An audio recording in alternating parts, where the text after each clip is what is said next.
Hello, highlighters. Erin King here, and today I am joined by one of the most brilliant minds I've ever met in my life. No exaggeration.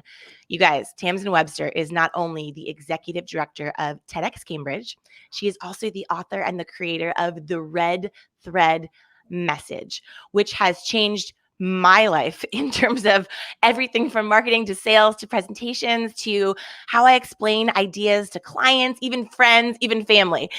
Tamsen is someone that has been inspiring me ever since I saw her. I think it was maybe 4 years ago now, presenting at the National Speakers Association. And she held the attention of 500 ADHD professional speakers in the palm of her hand for an hour and a half. And I never saw such magic in my life. From that day, I was just blown away, a super fan. And now I'm so honored to call you a dear friend, Tamsen Webster. Welcome to Highlights. She noters. Hello, Erin. It's good to say. And I need to say, I am no longer the executive director. I'm the ideas strategist for TEDx Cambridge. So just, Idea strategist. Yes.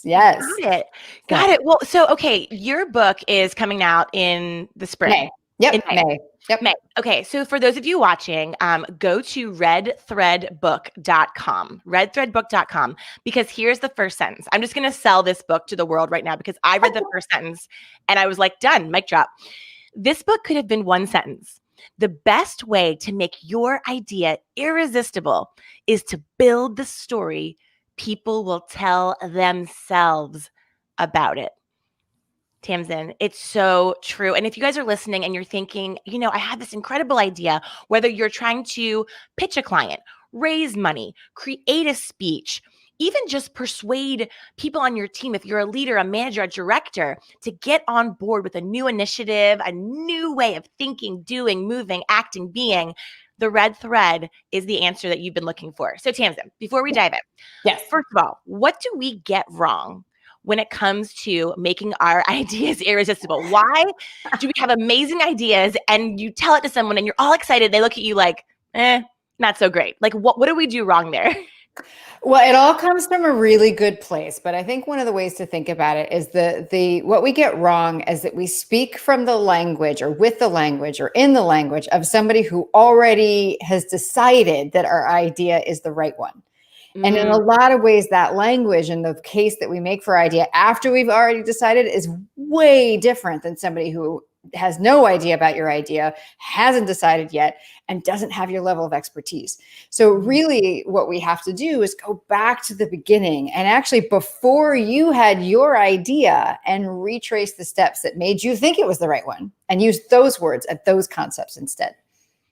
It's so good because we're so far in. It's almost whether you're writing a blog post or you're creating a video, it's your baby. You've put so much time into it that you forget people don't know what you know, right? And so that's why I love your entire process of how to make ideas make sense. So you said that you wrote this book for people who want their idea to impact the world, who value the possibility of their idea so much that they see it as bigger than they are, who are willing to put the idea first. I wrote it for people like you who, despite their motivation and willingness to do the work, struggle to communicate how irresistible their idea really is. So if someone is looking to bring their idea to the world, what is the very first step that they should take? How do they get started with making sure they're being as irresistible as possible? I think that the very first thing that people need to do is understand truly with crystal clarity, just like I did right there in the book, exactly who that message is for. Because if you can't picture exactly who you're talking to, then it will be impossible for you to step into their shoes and speak their language.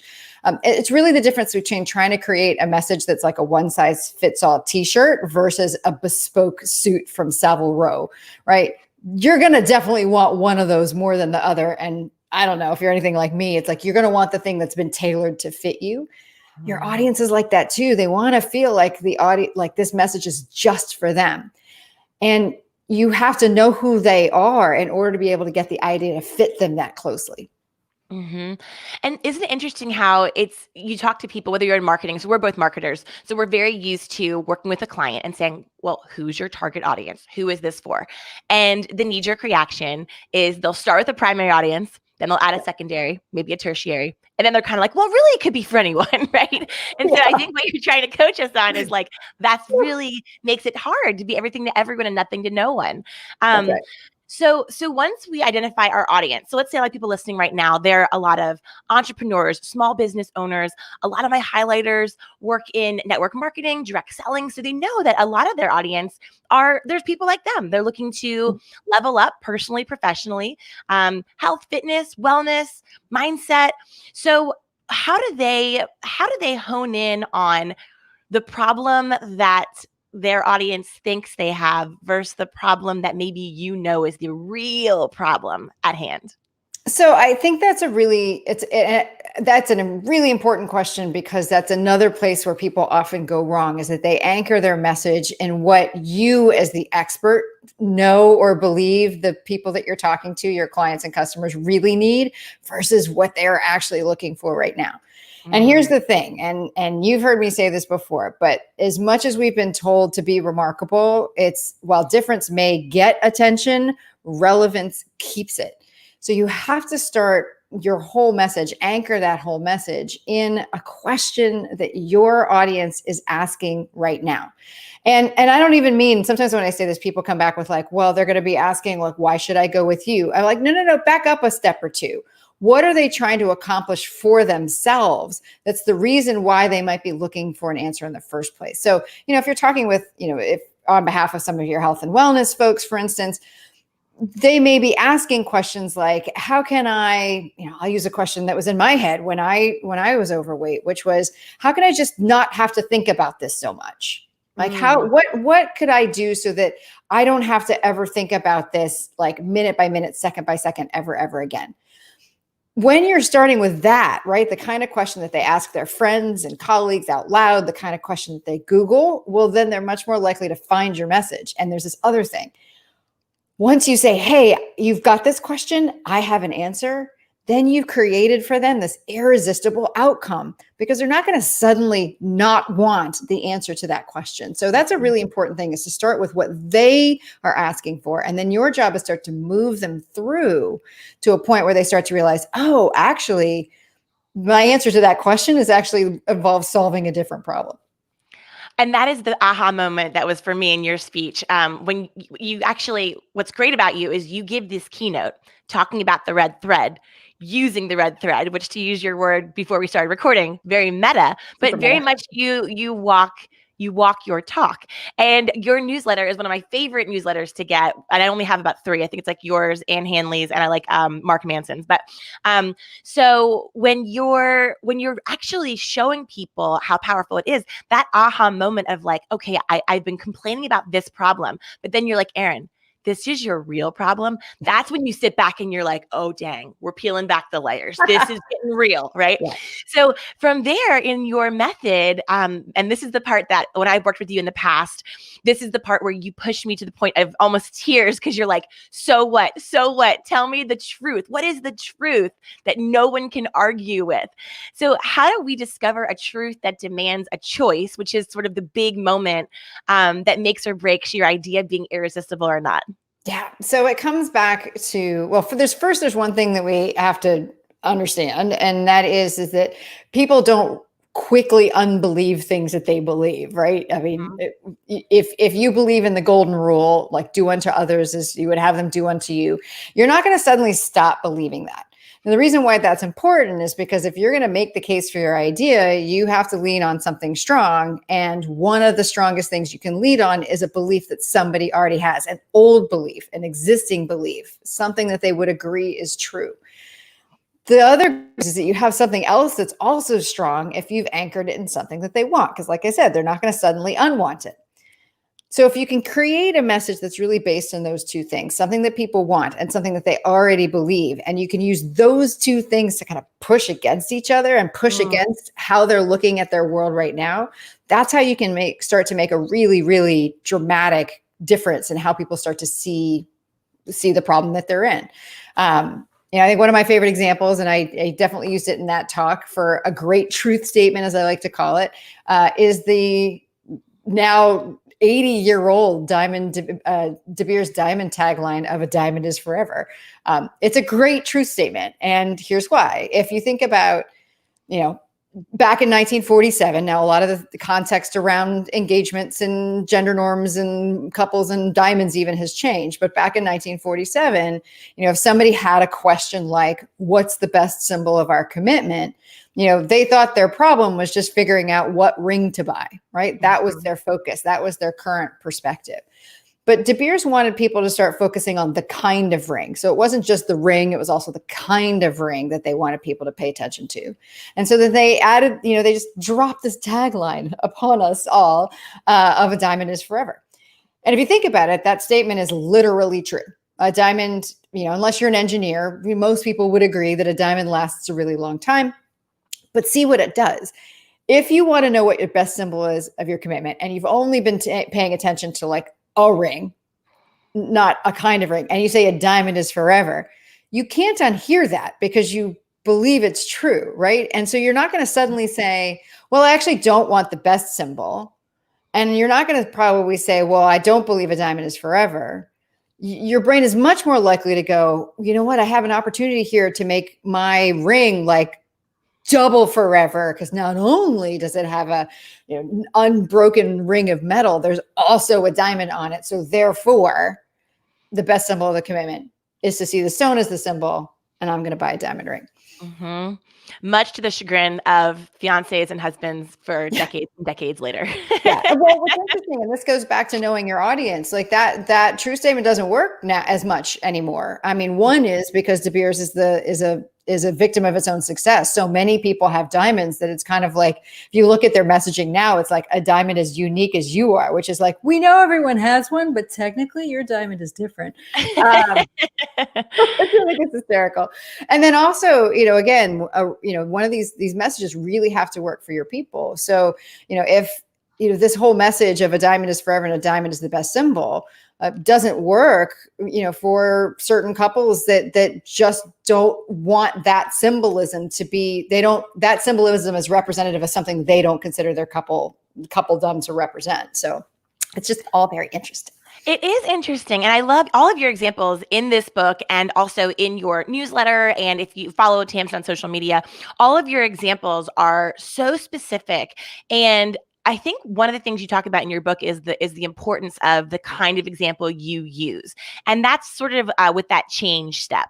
So you talk about, for your idea to truly drive action and lasting change, you need to build a story that people will tell themselves about your idea. And so how do we figure out, because I think a lot of people listening, they might start with the change. They might start with here's what I want you to do. And so what you're saying is like, until you actually go through these steps in this order of like, here's the problem they think that they have, here's the problem that they have, here's a truth they can't argue with, and now they're open, palms up to receive a change and actually make a change. So how do we start to create the story that they will tell themselves? Because that sounds a little bit hard to do. Like, we know how to tell our story or give great examples, but how do we engineer it so they feel like they're almost talking themselves into it versus being persuaded by you? Well, the key is to make sure that at every step of the things that we've talked about so far, that they are things that the audience would agree with. That's the key to creating the story, because the pieces of the red thread, this goal, this audience goal, which is the problem they know they have, the problem as I see it, with the real problem, the truth, the change.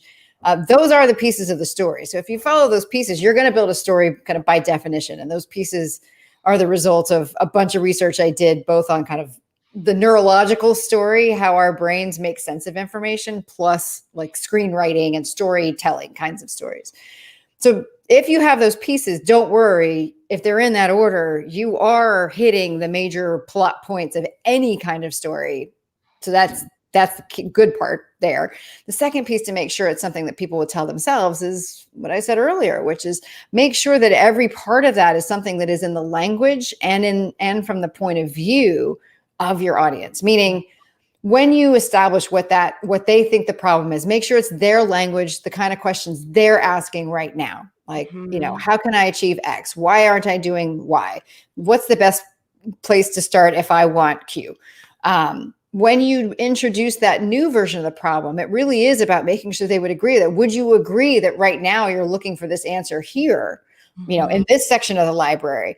Would you agree that this section also exists in the library? And then you want them to go, yes. Now, truth, this is, would you agree with this truth about the world? By that point, what you've done is, I like to think about it, it's kind of like code, right? You've done so much work in websites and whatever. We tend to think about, a website as what we see, right? Like what color it is, where the buttons are, how it functions. But just as well as I do, that's actually not the actual website, right? Mm-hmm. The actual website are the lines of code that create all of that. If you go, open it up, look at the source code, and that part is not pretty. I like to think of these pieces of the red thread as that source code. And the thing is that your audience brains know how to read that code. So if you break your idea into those pieces, their brains recognize those pieces. And if you put those pieces in their language, kind of like magic, though it's really just, brain science, they're suddenly going to go, when someone says, why is this the right idea? They're going to come back with that rationale that you've presented to them because you've based it in how they already think. Mm-hmm. And that colloquialism, that speech that they recognize using their words and their language. I mean, it sounds so obvious, but how many times do you read a newsletter, a caption, a marketing piece, you see an ad, and you're like, nobody talks like that. No one uses that language. And that's why there's so many memes in the marketing space that we run in, that you're like, enough with the buzzwords. I mean, how many buzzword memes and making fun of people who are closing the loop and touching base and, all the different, even storytelling itself has become a buzzword. I mean, there's so many buzzwords. And what I love is that the people that I am persuaded by, the individuals that I follow, are the ones that talk to me like a friend. They speak simply. They use words that make me feel like they're my girlfriend. They don't try to talk at me or above me. And that really is just humanizing that voice. So if you're listening to this and you're like, gosh, I'm writing a social media caption today, or I was going to go live, how can I do that? To Tamsen's point, you don't have to try and sound like this genius in order to persuade someone. It's more about speaking to them in a place where they're going to nod their head and say, okay, this is almost exactly how I would probably tell myself this story. So I love that point. So the final step you have in your method is the action. Now for the action, this is the part where you're trying to make it very simple for them to know what they can go in, not just do, or not just think or see, but do. And I love this in your talk because a lot of times if you're creating like a speech or a presentation or whatever, you find yourself, you ask someone, what do you want to happen? And they're like, I just want them to know XYZ. I want my audience to know or think this thing. And you always challenge all of your fans to stop and say, great, but what do you want them to do with that? Because just knowing something different is not an actual action. Right. So action is not action is the proof of understanding. So a lot of times people say, I want, my goal is for them to understand. And my point is, well, you're not going to know that unless they act. So you need to actually define what those actions are in order to prove to you and to them that they understood whatever it was that you were putting out there. Mm-hmm.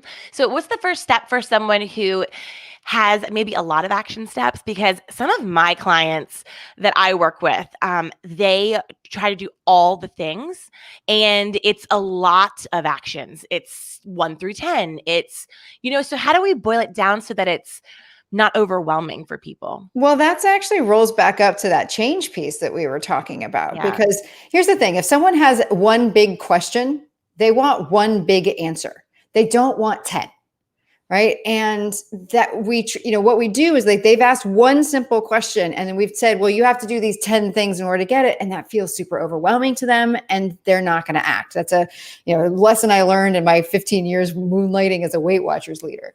So if you've got one big question, they need one big answer. So if you've got 10 things, the first thing I would say is kind of go back and realize what is the one big shift that all 10 of those steps represent, right? So someone says, what's the way to make my idea irresistible? I could say, well, first figure out the goal and then figure out this problem and then figure out this truth. And then it's like, but I need to summarize it for people in a way so that they can take it. And so that phrase of build a story that people will tell themselves is, that's what I mean by taking a bunch of steps and rolling them up. So that's one of the first things I would do, is say, if you've got a bunch, how would you characterize what's the big shift that all of those steps actually represent? Mm-hmm. Oh, it's so good, Tamsen. And we have to hear the story. Now, talking about stories, we've alluded to your past 2 times. Tell us, for those of us listening that haven't met you before, how did you get into this? Tell us about your journey where this became so important to you. I will never forget seeing that powerful image in your slide deck of the grapes and the raisins. But if you don't mind sharing a little bit of your backstory so people that don't know you can get to know you a little better. Sure. I mean, so I've always been someone who's lived in between. Like, I've always been kind of a foot in two worlds. So, for instance, in high school, I was definitely an arts kid, but I was also the manager of the varsity boys baseball team. And when I went to college, like I started in business as an undergrad, and then I got really bored of it, frankly. So I added American Studies. And then when I went to grad school, again, started in business, but then added arts administration. So I've always had these kind of like two things. And through all of that, I always realized that even though these kind of two camps, whatever they might have been, practical versus ideological, or sports versus arts, or whatever it might have been, that they spoke two different languages, but there was always so much that was similar about what they wanted and how they pursued that. And so, kind of without realizing it, I until much later. And that's really was when I became a Weight Watcher leader. After losing 50 pounds 21 years ago now. Oh my gosh. I'll never forget that picture you showed me was insane. You guys, if I can put it in the show notes, Tamsen, can I put Sure, that photo? yeah, Because you will absolutely. not believe the transformation. Keep going. Sorry. Um, my job was brand and message strategy, like officially. And then like I said, I moonlighted as a Weight Watcher leader. And again, there were these two worlds of like, marketing was supposed to be all theoretical about how you get people to, change and act. And then I had this actual experience week to week to week with people who needed to change and act. And the rules that I was taught were not the same. So I just really started to figure out, well, what does work? What is that kind of universal language? What is it that really creates that difference between doing something once versus continuing to do it? And what does someone need to hear? And so, about 7 years ago, when I was asked to be at that time, the executive producer, of TEDx Cambridge, my role was now suddenly I had to teach other people to do it. Like, I always did it, as a leader. I always figured out how to, stumbled my way into figuring out how to kind of get that conversion to happen. Same with marketing. But with TEDx, my job was to figure out how do I teach them? Because they can't speak my words. They have to speak theirs. Mm-hmm. So I went looking for kind of, the decoder ring that would work. Like, how do I take this expert language and translate it for anyone? And that's where the language of story, not stories like once upon a time, but the actual structure of stories that our brains look for, turned out to be that case. So, started working on that, figuring it out, and 4.5 years ago, kind of went out on my own and used what I had learned to start and build this red thread system of figuring out how to make ideas irresistible. Well, some of the world's best and brightest people that I've ever met swear by your method. And I mean, I know firsthand it has changed the way that I approach every single piece of communication for my entire business. I have referred all my clients to your method when they get stuck and they don't know why people aren't taking action with what they know in their heart to be such a game-changing initiative. And so one thing that I will say, just backing up to your presentation at the NSA, I'll never forget, you had this slide and you were talking about how you were trying to figure out a very simple way to change how people thought about food and calories. And you had a slide of a small handful of raisins, like a little handful of raisins. And then the slide next to it, side by side, juxtaposed, was this huge, beautiful, luscious, delicious bunch of green, like juicy grapes. Yep. And it was just all these grapes and then this little handful of raisins. And you said, these are the same amount of points. This is the same amount of calories. Which would you rather have? And for that moment, when you were teaching your method, people began to understand it in a way that they hadn't before. And it flipped that light on for them, flipped it on for you, because you helped recreate with the conditions that helped you see differently, just like you said. And so it's just something so beautiful like that. So if you're thinking about your idea and you're trying to illustrate to people, how can you finally reprogram, finally change this habit? Something like that, I mean, is such a game changer. And your book and your method can help people uncover what their version of the raisins versus the grapes is. That's right. So I mean, it ultimately comes down to the fact that, how we see drives what we do. And so really at the heart of the red thread, I mean, anyone who's familiar with psychology, it really is a way of helping to create a reframe on things and just look at things a little bit differently. And so often when we try to get people to act or to change, we essentially attack what they're doing. But when you attack what someone's doing, it feels to them like you're attacking who they are. People, however, are much more willing to, they're open-minded about how they see. So if you can open them to a different perspective on something, it's much, much more likely that a change in action will follow. Mm-hmm. I will tell you, I've applied that to not just professional, but to my husband personally. It works for that too. I know. I do it with my kids all the time. They hate it. They're like, dang it. But it works. Well, I love the red thread branding too, because you talk about this concept of the through line and slaying monsters. And can you give us a little bit more about the origin, about why it's called? I always say that you help me untangle the necklace in my mind. I've always said, I have this idea in my mind and it feels like my favorite tangled necklace, and I'm trying to get out the door and I just need someone to untangle it for me. And that's what you do for me. But I want to help everyone else understand, like, why do you call it the red thread? What is that concept behind that? Sure. So there's lots of red threads. And so people are probably familiar with any number of them.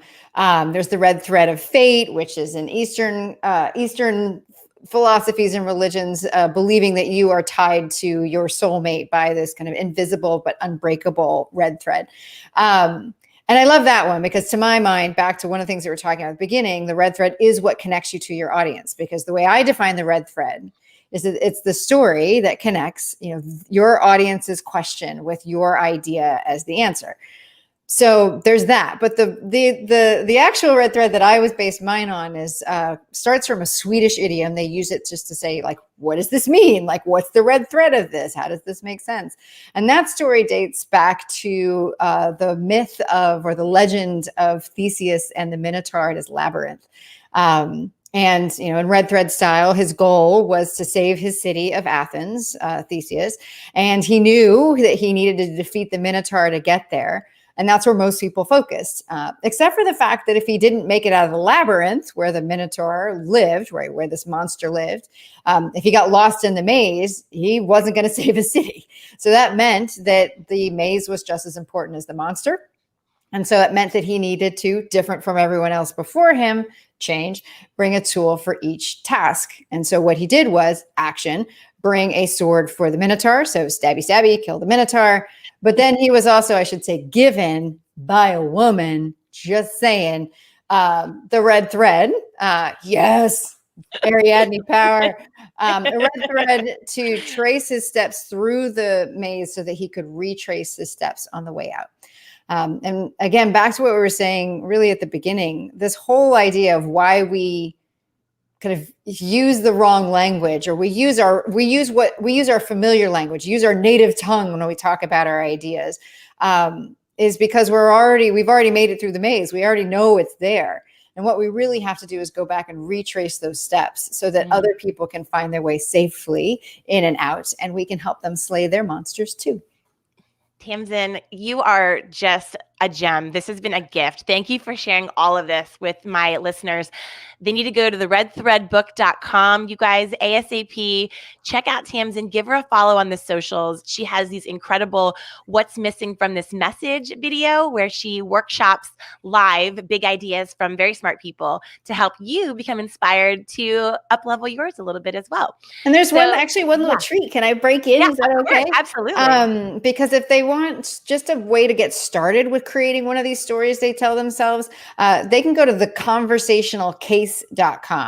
And from there, you know this tool well, Erin, right? They can get a worksheet that will just help them start to sketch out all of those pieces of the red thread, but oftentimes in a way that's a little bit easier, a little bit more conversational, a little bit simpler for them to just start to make the case for themselves or for their idea. So conversationalcase.com. Yeah. I'll put it in the show notes. And you guys, the talk block outline that Tamsen's talking about, which is actually, I think, what it's called. No. Two different tools. No, the conversational case is actually where I'd suggest people start when you're really trying to figure out what is, like someone says, what's your idea? It's really that when I talk with, other entrepreneurs like you, they often want to know, how can I drive action from those ideas? Well, most of the time when looking for that answer, they focus on what they want to say about their idea more than on what people want to hear.